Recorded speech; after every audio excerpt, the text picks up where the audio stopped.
In this video, you're going to learn the top 5 strength training mistakes that most people make, and these could be holding you back from getting the body you want. Mistake number 1 is not using proper form, and that could be from not getting proper instruction. It could also just be from bad habits that have been created over the years. Using proper form is important for several reasons. Number 1, it's going to get you the results you want. Number 2, it's going to keep you from injuring yourself. And number 3, it's going to work the entire body at the same time. Proper form can make the difference between getting results and spinning your wheels in the gym. So make sure that you're working and focusing on the target muscle for that particular exercise.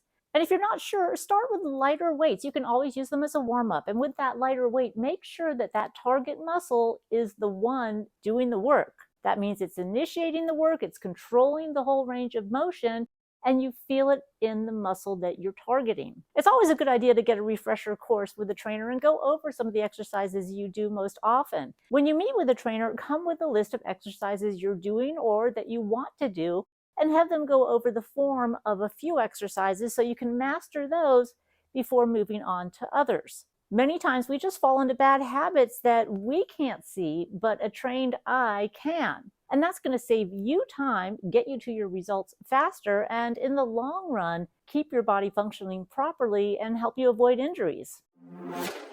Strength training mistake number 2 is skipping warm-ups. We want to do warm-ups to get the whole body pumping, and so sometimes a couple of minutes on the bike or the treadmill is a good idea, not only to get the body and the heart going, but also to get your mind ready for what you're going to be doing in your workout. You always want to warm up with a couple of light sets for that muscle that you're working, and it can be that same exercise that you're about to do. You don't need to do a lot of reps. You don't need to burn out. You just need to do maybe anywhere from 5 to 6 repetitions so that muscle starts to become prepared for what it's about to do. Warming up isn't just good for the muscles, it's good for the joints, it's good for your mindset, and it's going to help you get a more effective workout. The third most common mistake, and probably the biggest one, is neglecting progressive overload. Now, that's just a fancy way of saying not challenging yourself and not changing your weights. If you keep doing 12 repetitions at the same weight, you're never going to change that muscle and you're not going to change your body. You need to challenge the muscle. You need to try to increase the weight. Now, there's always a repetition range depending on what your goals are. If you're going more for strength and power, yes, you're going to have lower repetitions. If you're looking more for the combination of muscle shape and strength, then you're going to be looking at about 8 to 10 repetitions. But even then, once you reach the upper limit, you need to challenge yourself. So increase the weight. Your workout is only as good as it takes for your body to adapt to it. That's why there's different exercises to choose from, and there's different tempos that you can use with your training. And I've actually done a video on tempo training, so check that out because that can make a huge difference in your workouts and how your muscles respond. So make it a goal each workout to challenge yourself and to see if you can change any one of the parameters of weight, repetitions, or even sets. Some way to give those muscles progressive overload, and that's going to get them to change. Mistake number 4 is over-prioritizing the small muscle groups, and that could mean biceps and triceps. It could mean inner thigh and outer thigh. Those are small muscles, and they will get worked indirectly when you work the larger muscles. Your back is going to help work biceps. Your chest is going to help work triceps and shoulders. So even though you might want to do a lot of exercises for biceps and triceps, make sure you first hit the large muscle groups. And the same holds true for the lower body.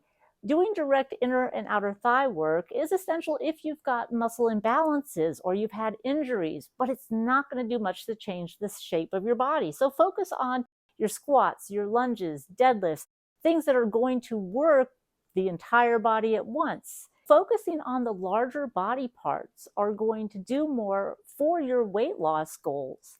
It'll stimulate your metabolism more, it'll burn more calories with those larger muscles, and you will also work the smaller ones, including the abdominals and the lower back. You'll get your metabolism boosted, you'll burn more calories, and you'll work the core at the same time. And the 5th biggest strength training mistake is avoiding certain exercises because of bad body parts. Much of the time, bad body parts are tight, they're weak, they're not really bad, it's the muscles around them that have issues. And if it's an imbalance, then that needs to be addressed. And getting with a trainer can help you figure that out and address all of those issues, figure out which muscles need to be strengthened, which ones need to be stretched to help that out. Now, of course, there are people that have had knee replacements and things like that that's going to change the whole dynamic, but it still means that there are muscles that need to be strengthened and stretched. Gaining that flexibility, gaining the strength, especially around the knee joint, the hamstrings, the glutes, all the supportive muscles will make that body part that used to be bad into one that's very functional and able to do a lot more than you ever thought. I've had clients with hip replacements, with knee replacements, with shoulder replacements. And yes, we had to start out with some of the smaller muscle groups to get that stabilization in the knee, in the shoulder, in the lower back.